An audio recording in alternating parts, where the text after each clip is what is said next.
Le colloque d'aujourd'hui, c'est la première journée scientifique consacrée à l'Institut Fairfax, qui est donc ce projet d'institut thématique de recherche, de formation pour ce qui concerne les grandes défigurations.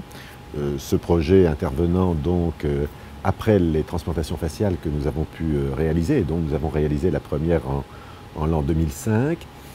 Première journée scientifique qui matérialise toute une série de travaux de recherche selon 6 axes que nous avons déterminés.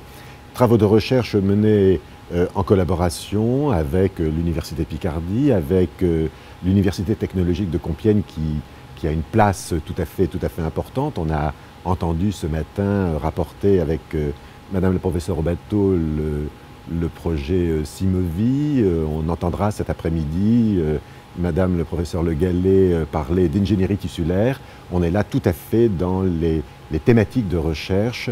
Donc, le projet Simovi concerne la simulation des mouvements du visage.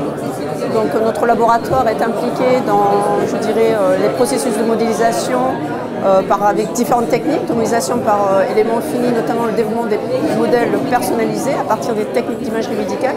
L'objectif, c'est vraiment de pouvoir reconstruire, je dirais, le visage du patient, mais d'un point de vue mécanique, et de comprendre le rôle des muscles dans les mouvements de la mimique faciale. On le sait que le corps humain et le système biologique est très compliqué, très complexe.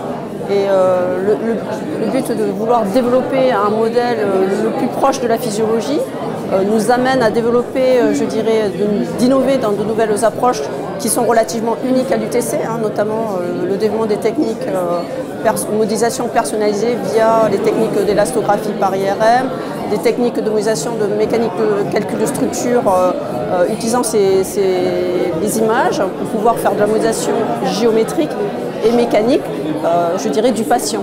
Je vais présenter nos travaux dans le cadre de l'ingénierie tissulaire osseuse.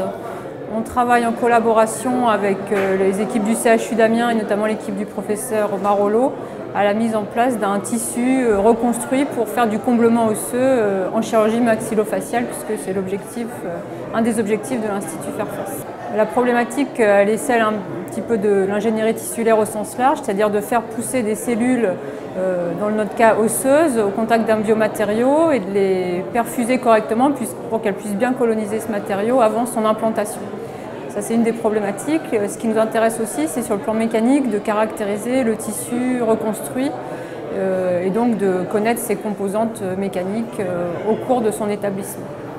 Alors la particularité, c'est qu'on souhaite vraiment répondre au cahier des charges du clinicien qui a besoin d'un tissu qui soit malléable. C'est-à-dire qu'on va essayer, nous, de quantifier les caractéristiques mécaniques du tissu et voir comment lui les relie à des propriétés d'élasticité ou de compression qu'il rencontre avec des matériaux qu'il utilise actuellement. L'UTC est pleinement impliqué dans plusieurs axes de recherche, comme l'a montré ce matin le professeur de Rochelle, sur les aspects biomécaniques, de bioingénierie, donc tout ce qui concerne l'ingénierie tissulaire, tout ce qui concerne techniques de modélisation, tout ce qui concerne les techniques de caractérisation via l'imagerie médicale, comme j'ai cité tout à l'heure l'IRM, et puis d'autres techniques que l'on est en train de développer encore en utilisant les systèmes d'analyse du mouvement.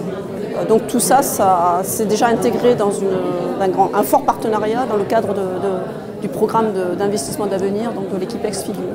Il y a là quelque chose qui se monte avec des projets tout à fait passionnants, non seulement en termes de recherche, encore que ce que je voulais dire aussi et ajouter, c'est qu'aujourd'hui on ne voit qu'une partie des programmes de recherche que nous soutenons et que nous animons. Il y aura vraisemblablement l'année prochaine une autre journée scientifique à laquelle je suis persuadé que d'autres partenaires, des partenaires des sciences humaines avec lesquels nous travaillons d'ailleurs, de l'UTC, seront présents.